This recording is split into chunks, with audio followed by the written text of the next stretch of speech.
Nice.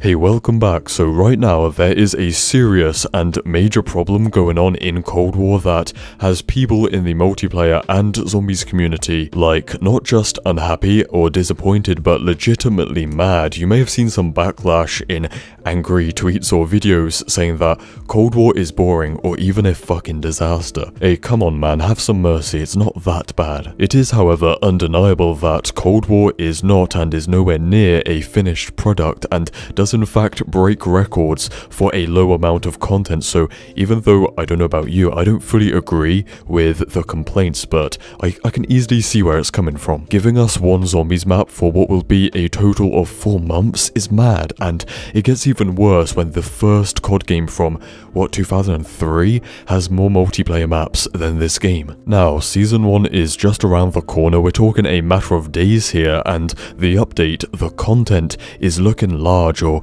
gargantuan even.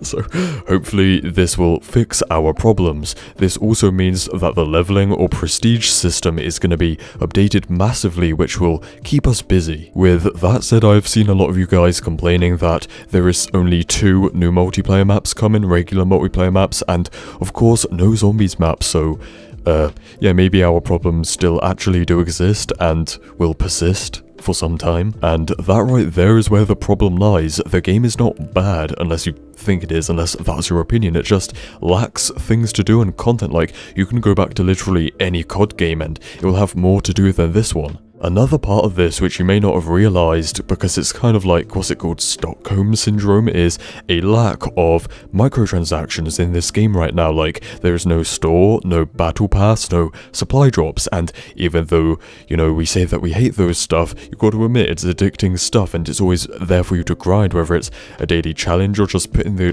time in to, like, rank up the battle pass to get new weapons and stuff like that, and it hasn't been in there, so it feels like that is missing too. Like, for real, I'm gonna throw out a scenario on how Cold War could have just been so much better. I imagine it is, as it is, but it has, like back in the old days, like 16 or 14 multiplayer maps. That'd be double what we have right now, and back in the day, if you were talking about Modern Warfare 2 or Black Ops 1, the maps in those games were just incredible. There might have just been 1 or 2 bad maps and everything else was good or great. Like, that would elevate the quality of the game so much.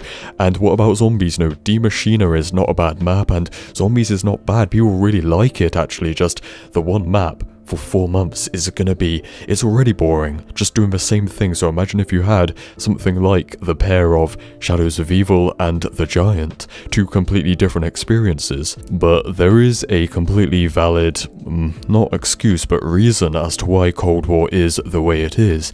I mean, it was developed during a pandemic and only had 1.5 years because Treyarch had to take over and make it a Black Ops game, because the game that was being made, a sequel to COD World War II, was in such a bad state. So normally a COD game would be developed or made under better circumstances and for 3 years, not 1.5. Anyways fellas, that's about it for today, so stay spicy and I'll see you in the next one. Cheers.